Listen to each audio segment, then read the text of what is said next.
Assalamualaikum warahmatullahi wabarakatuh.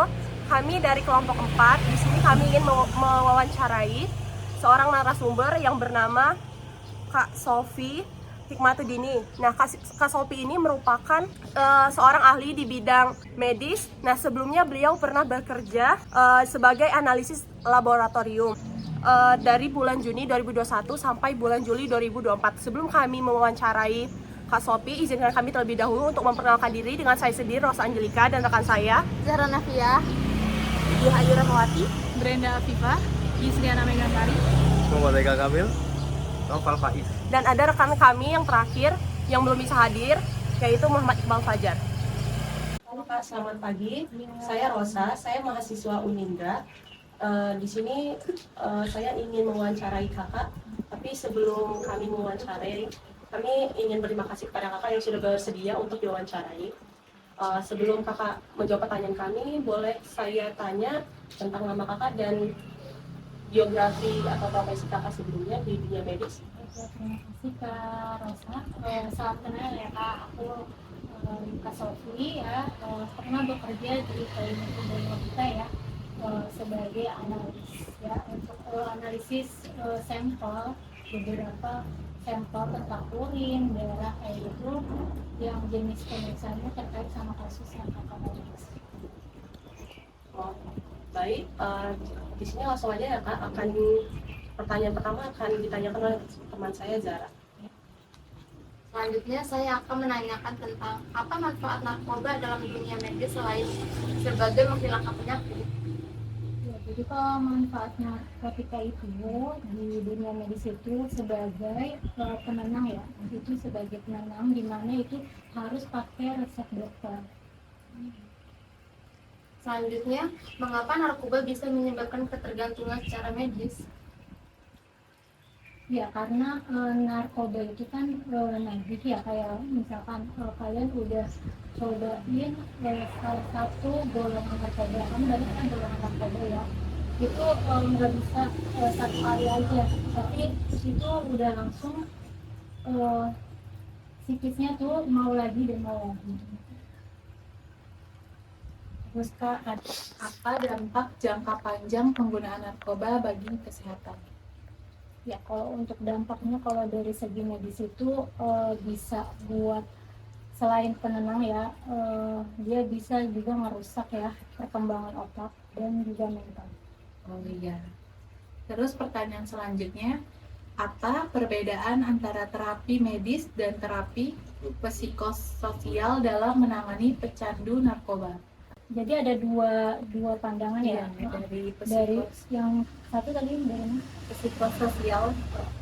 Kalau misalkan yang sosial kayak gitu mungkin untuk penenang kayak di rumah sakit jiwa kayak gitu ya, untuk perawat-perawat yang di rumah sakit jiwa, dia kan penanganannya khusus ya. Jadi dia butuh pasien-pasien itu dikasih golongan narkotika itu, obatnya, untuk sebagai dia bisa stabil lagi emosinya, mentalnya kayak gitu. Nah selanjutnya Kak, aku mau tanya nih, bagaimana Kak Sofi menilai tingkat keparahan pecanduan narkoba nih? Tingkat keparahannya, kalau tingkat keparahannya itu kalau misalkan di awal mungkin dari perubahan sikap ya, perubahan sikapnya, terus juga pasti akan sampai ke tahap parahnya itu bisa buat orang-orang yang terdekat yang peduli jadi nggak peduli gitu lah. Terus selanjutnya, apa peran terapi medis dalam membantu pemulihan dari kecanduan narkoba? Pasti perannya rehabilitas ya. Nah untuk tahapan rehabilitas ini kan pasti ada analisisnya juga ya Kak. Jadi dicek dulu untuk analisis dari sampel urinnya ataupun dari sampel darahnya ya, itu bisa. Nah nanti habis itu tahap selanjutnya dia ada ruangan khusus dan pasti sama dokter khusus ya. Selanjutnya saya bertanya Kak, biasanya apa aja sih penyebab orang pakai narkoba itu? Penyebabnya Iya. bisa dari faktor sosial juga ya, mungkin dia kurang memfilter sosialnya bisa, terus juga bisa juga dari faktor dia awalnya coba-coba ya, itu yang faktor terbesarnya ya kan, karena narkotika itu mafianya gelap ya, mafianya gelap, dimana dia bisa kayak kalian nih mahasiswa terselubung dari manapun, banyak jenisnya narkotika dibentuk sekreatif mungkin untuk kalian bisa kecanduan. Tapi kalau yang biasanya buat yang kerja itu dipakai buat apa ya? Kalau untuk yang untuk medisnya ya, itu Iya, biasanya jenis dari pemeriksaannya itu obatnya untuk sampel analisis, sama untuk penenang aja sih obatnya. Oh, berarti ada yang legal juga gitu ya? Ada yang legal.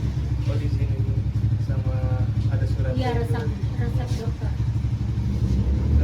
selanjutnya apa sih dampak negatifnya sama kesehatan fisik, Kesehatan fisik mental itu? selain mental ya, Iya. pasti berpengaruh ya sama perubahan fisiknya ya. Eh, Perubahan fisiknya itu pasti ada ya, dari metabolismenya juga, terus juga dari ya tadi ya, dari otaknya itu jadi lambat berpikir, dan dia tuh kayak apa ya, fokusnya tuh ya udah fokusnya untuk ngerjain hal satu ya satu aja.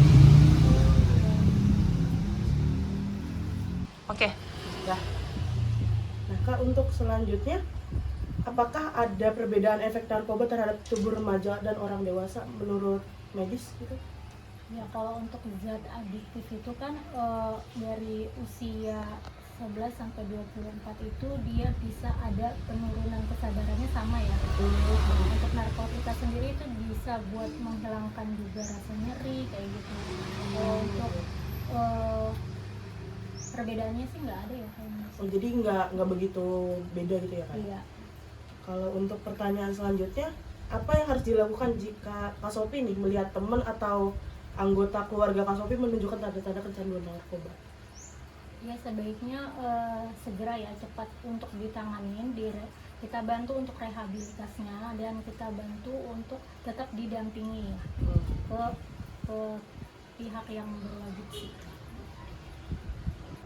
Kak, terima kasih sudah menjawab pertanyaan kami. Semoga pertanyaan kakak bisa bermanfaat bagi penonton yang menonton. Terima kasih ya Kak Sophie sudah menjawab pertanyaan kami. Semoga jawaban dari Kak Sophie bisa bermanfaat bagi yang menonton.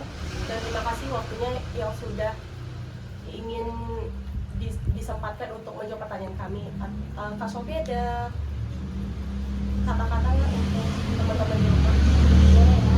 Untuk para remaja, untuk penggunaan zat adiktif ini harus benar-benar pakai resep dokter ya, dan dimana itu nggak disarankan untuk digunakan secara terus-menerus, dan pastinya juga buat yang mau tetap saraf otaknya juga berkembang dan juga bisa